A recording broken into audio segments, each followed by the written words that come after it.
Oh, no, she didn't. Girl, yes, she did. Yes, she did. Welcome to the podcast. This is just when we press record. That's what we're going to change the name of the podcast to. Just press record. Because as friends, we'll have our real life conversations as we try to decide what we want to talk about with y'all. And at some point, we just have to press record because we didn't done the whole podcast. Right, we'd have a whole conversation, and then I'm like, well, as I just told you like 5 minutes ago. Yeah, that's press record. We didn't work through the whole situation. Welcome. Thank you for listening. Thank you for subscribing. If you haven't subscribed, click the button. You can also watch this conversation on YouTube, and you can also join the private behind the scenes conversations where we really press record on Patreon. And we really appreciate all of our Patreon subscribers and supporters. And don't forget to comment. You guys have really been commenting a lot more lately. So thank you so much. And if we haven't gotten back to you yet, we will, but we do read them. And thanks. Okay. So we were talking about when you're dating someone. You know, we've done an episode before about our toxic traits, and we recognize how we are the problem sometimes, but we very rarely get to our problems when we've been dating. That's usually our complaint. It's not that we're not problems or problematic in a relationship. We like, well, we don't never get to my stuff because we then broke up over your stuff. Mm-hmm. And so I was having a recent conversation with a guy friend. I'm not dating him, but he's a guy friend. And we were talking about cheating and whether cheating is a deal breaker. And let's refresh how we feel about it. What do you feel cheating is a deal breaker? I know we've done a full episode on this. I was about to say, we've done an episode on this as well. And I used to think, yes, it's absolutely a deal breaker. But as I grew and thought about things and experienced men more, what I think, it's a circumstantial deal breaker. Okay, meaning it's going to have to be a certain conversation that you have. It has to be a certain type of circumstance. I think in general, men do tend to just, cheat without any emotional attachment as opposed to women, just in general. Not saying women don't cheat without emotional attachments too. I think if I were to cheat on somebody, which I never have, it would probably be an emotional attachment, I would imagine. So that's how I feel. But so if you say that if your man cheated and there was no emotional attachment, are you saying that would be more forgivable versus it's still circumstantial? It's like what happened, who was this person? There are a lot of factors I would consider. But yes, if there was an emotional attachment, it would be harder for me to get over it. Mm-hmm. I would say that it would, but then I would look at myself and say, okay, what kind of relationship space have I created for this as well? You know what I mean? Because when it's an emotional thing, it's like, well, what am I not providing you emotionally that you felt you had to step outside our marriage and why, or outside of our relationship? And why weren't you comfortable talking to me about it? So it would be I would, I can't say I would just walk out. Let me say, if y'all been listening to the podcast for any amount of time, I'm sitting here damn near in shock that my friend is saying, well, I would say, well, what am I not providing you with? It's the truth. Well, no. I might not ask him that. I'm going to look at myself. I'm going to tell myself, you know what I mean? I'm like, because you want to make sure it's not you first. I thought we already knew it wasn't us. So you're going to take a moment and pause and say, is it us? Is it me? So let me say, because if it is an emotional attachment, that means I'm not providing a safe. It doesn't always mean this. It could mean that I'm not providing a safe emotional space. And I know I could be guilty of that. You know what I mean? Just knowing my personality in general. Okay.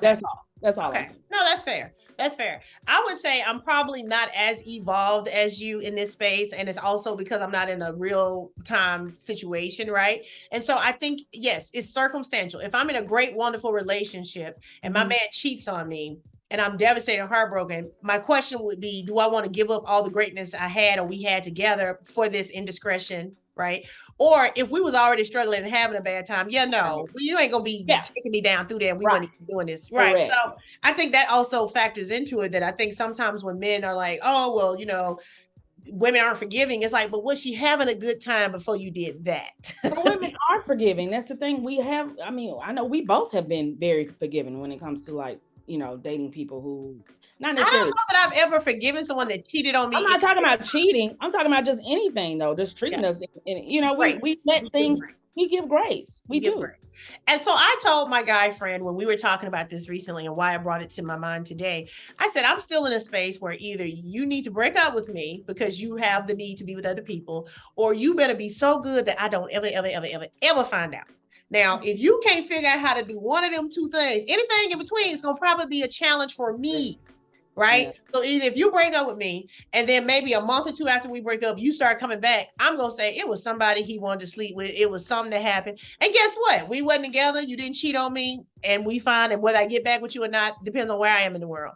But if you are going to cheat on me, the least you can do, if you have any respect for me outside of cheating on me, just make sure I don't find out. If you have any love for me, you care anything about me, make sure I don't find out. I think, and that's part of that circumstantial thing too, because if everybody in the world knows that you cheated on me, it would be hard for me to. I don't need nobody in the world to know. So I don't need anybody else or me to know. So, like, if you're gonna be smart about it, I don't know nothing about it. You found buried under a rock somewhere that nobody knows. I don't know nothing about it. But once our business it's gonna be hard for me. It's gonna be hard for me to save face. Well, and I don't even think it's about saving face. This is I was telling my friend, because I'm not attached. Don't embarrass me. Well, see, I'm not attached to other people's opinions of me. But here's the challenge I would have with you cheating on me and other people knowing and everybody knowing me, but that idea. Okay. So it's like if you threw me a surprise party, I'm gonna have a challenge of I'm immediately from surprise. I'm thinking, who all in this room that lied to me this last week? Right. So I probably ain't going to enjoy the surprise as much as, wait a minute, I just talked to you this morning and you said, but if it was a cheating thing, I'm now unraveling every conversation I've had with you for the past 2 years. And now I don't trust myself. And now I'm questioning stuff that I didn't used to question before. Now I'm just not having a good time because now, but if this happened, and I also think it matters how you find out, right? Because all of those, it's a lot of stuff that goes into it. But if you come to me and say, babe, I need to tell you something. I've been having an affair. I can't tell you that's going to end well. I mean, I'm not going to sit up here and pretend I'm so mature. Very true. I don't know how that would go. But if I found out because you were sloppy or disrespectful, or it came to me by something, that's going to be times 25 million. It's the disrespect for me. I'm sorry. I see husbands all the time. They're extremely disrespectful. Cavalier. To the point where you start thinking they must have an arrangement. Of course. No way. Of course she knows. Of course she's in He has to know. Yeah. There's no way this man is out here like this if his wife has not given him the go ahead. Right. Yeah. Or he trusts. I think some men, definitely not all, but I think some men have created a situation where they tuck their wives away in a certain space. Right. Mm-hmm. They even know what side of town she gonna frequent. I know where she get her nails done. I know where she go to the grocery store. I know where the kids school, and they gonna do stuff in an area that the wife should never really just casually happen upon. They sometimes do that, but sometimes they don't care. They just. Ugh. Well, I just think if you got a wife and kids, you're not thinking she gonna show up at this bar downtown for happy hour. But her friends will sometimes. Her friends will. We be sitting there looking at you. Yeah. So that's not to say, So if I found out a guy was cheating, I'm immediately gonna put him out of whatever living situation we're in. Okay. That's even if you might forgive him later, immediately. Yeah. Oh no, the anger's gonna be there. Okay. You don't hear from me in my mouth. Okay. What I think. And I might say some things that I can't walk back, so who knows? on you about that. People can't unhear things. So if you think you're gonna forgive them, you're not allowed to say it. So I'm saying right now, I want you to remember this conversation. If you think you're gonna be able to forgive him, you cannot say something that you can't say. I really cannot predict how that reaction. Then I know it would be full of anger and rage, though. I know it would be. Yeah. And you said things that you didn't even think that was that bad, that you could look back and say, oh, well, all right, I might have overshot. Right. So now with that, the next part of this conversation is when I was having this conversation with my friend, and he was saying that cheating was not a deal breaker for him, and he wasn't even advocating on the man's behalf. He was saying if a woman cheated on him, he would have to hear all the points of contention and what happened and why, and he would go from there. But he said it wasn't a deal breaker.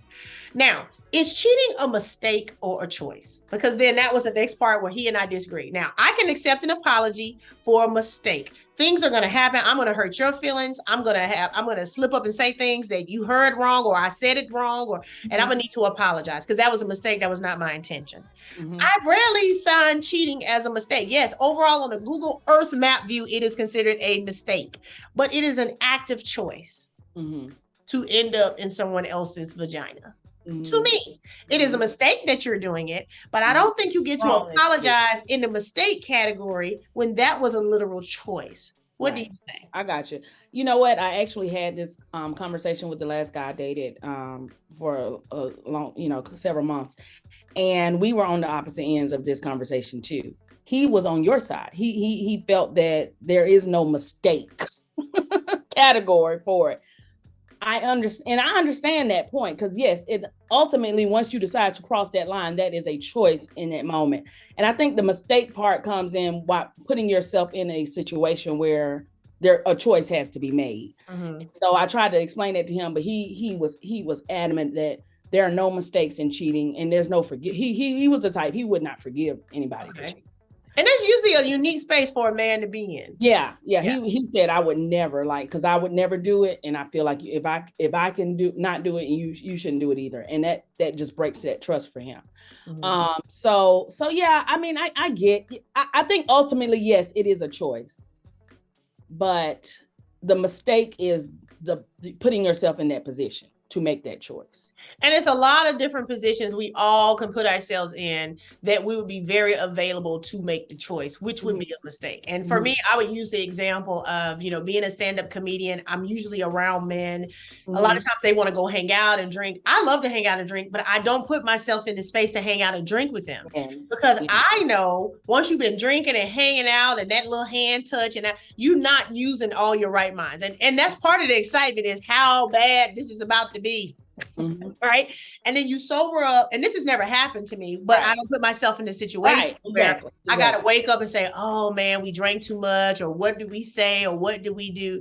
Everybody knows that once you start drinking, everybody get a little bit sexier. You start feeling a little bit sexier. You get a little cuter. You at the bar, pretty much anybody can potentially get a little bit of that smoke. Even if it's just at the bar, you flirting harder. You flirt with the bartender that you don't even speak to when you're sober.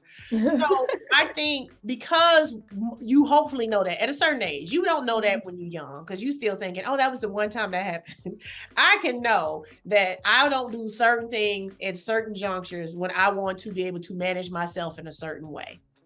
Right now, so let's say I just filmed my first movie and I'm gonna be nominated for an Oscar, and me and my co-stars go and hang out and we're partying or whatever, and I'm gonna allow myself to have that party, and I wake up in my co-star's bed, and we've been kissing on the movie the whole time, and I've convinced my husband that we just acting, and now I wake up in the bed, and we had all this tension built up for the 3 months we was working this movie, and we finally did it. Now what? Yes, that was a mistake. Would I consider that a choice? I mean, no, I didn't choose to do it, but we was all drinking, we was having a good time. That one thing. Was their tension growing throughout this? Yeah, probably. We've been kissing on camera for months. Now, keep in mind for this example, I have a husband. I am a romantic lead in a feature film. There's a lot of things that we're having to suspend reality for. So just go with me, okay? The moral of the story is, I don't know what I would do in any situation on any given day. Let's just be clear. We don't know. We just talking. But I would say my baseline, I would say, hey, you know how you get when you start drinking. So just don't put yourself in a bad situation. That's all I would say to my man. Just try to minimize the bad situations you find yourself in.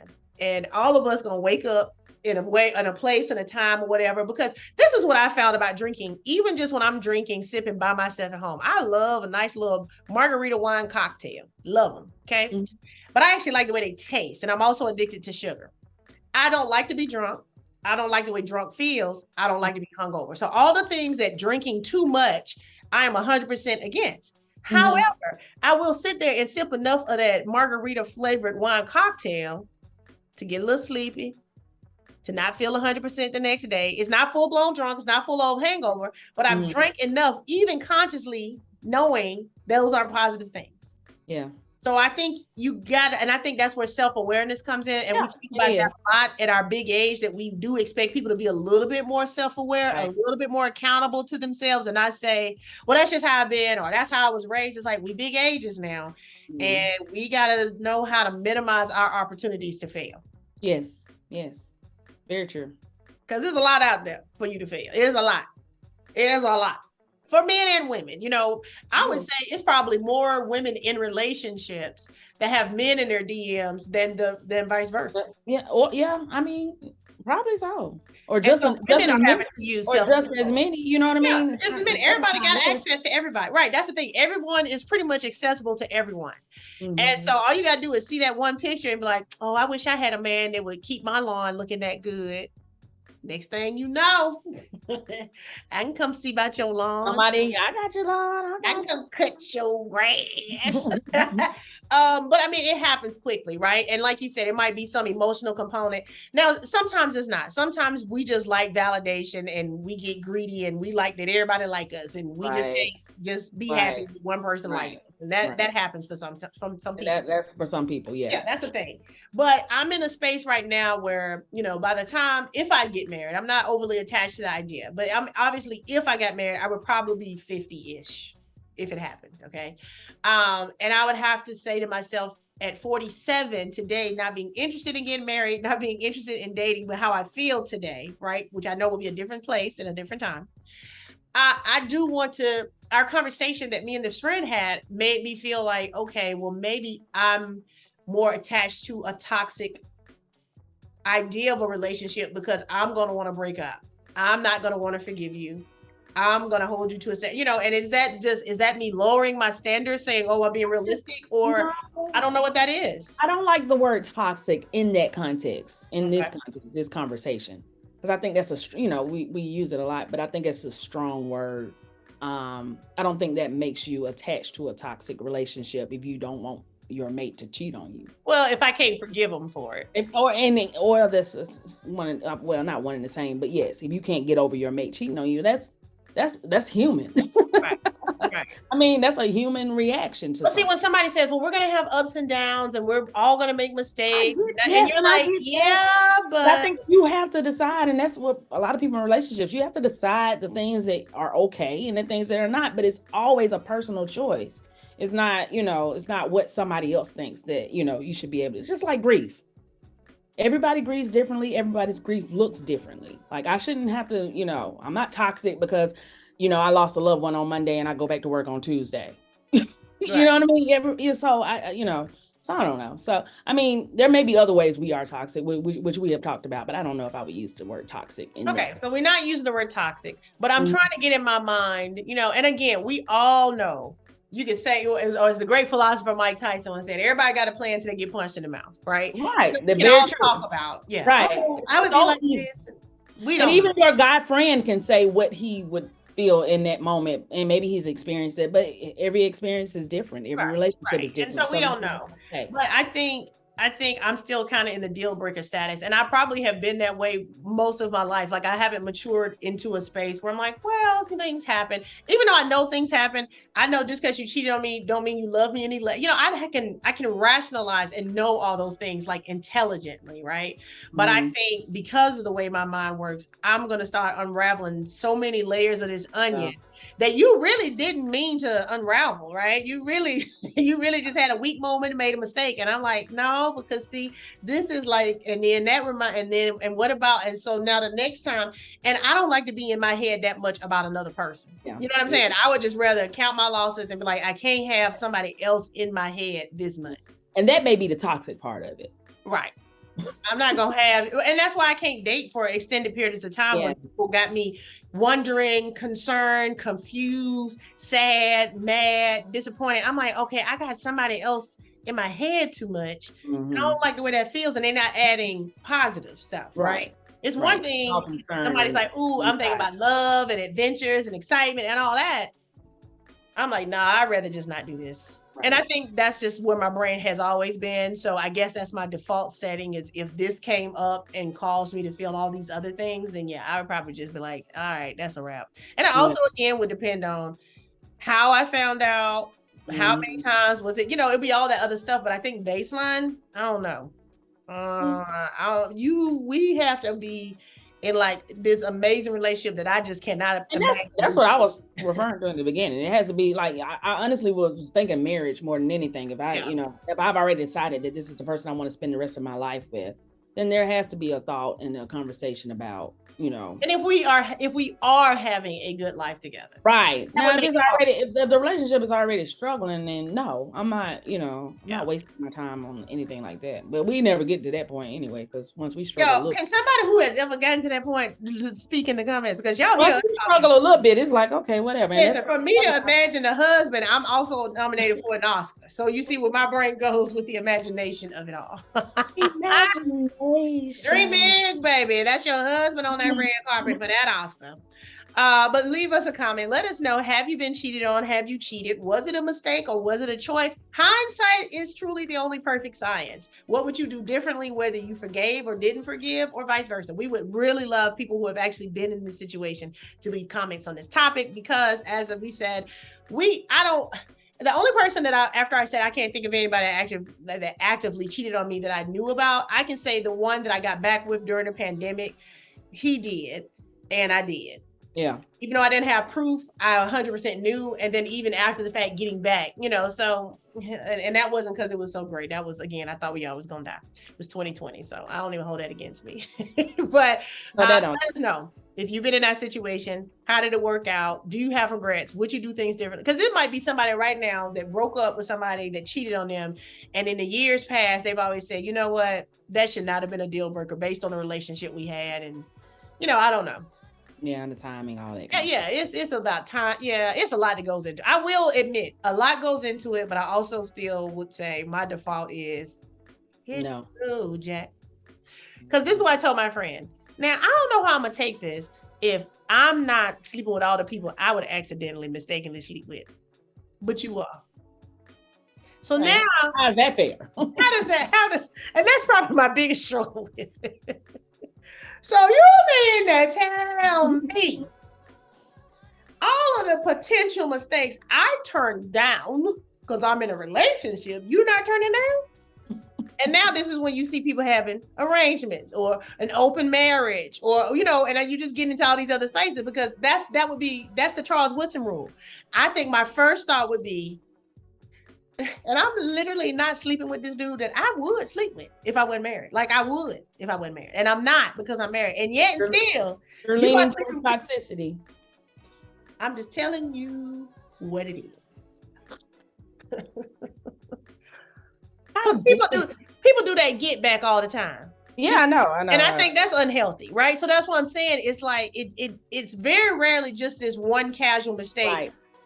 It's whole nother, it unravels a whole lot of other things. It causes a whole lot of other things. That person gonna do that get back, but I thought we was working. Well, I thought we was working when you did it. And and it's just, and for the ones that I've observed, and I'm observing one right now in my life, a friend that is having some of that stuff, I just don't see how it can end well. Mm-hmm.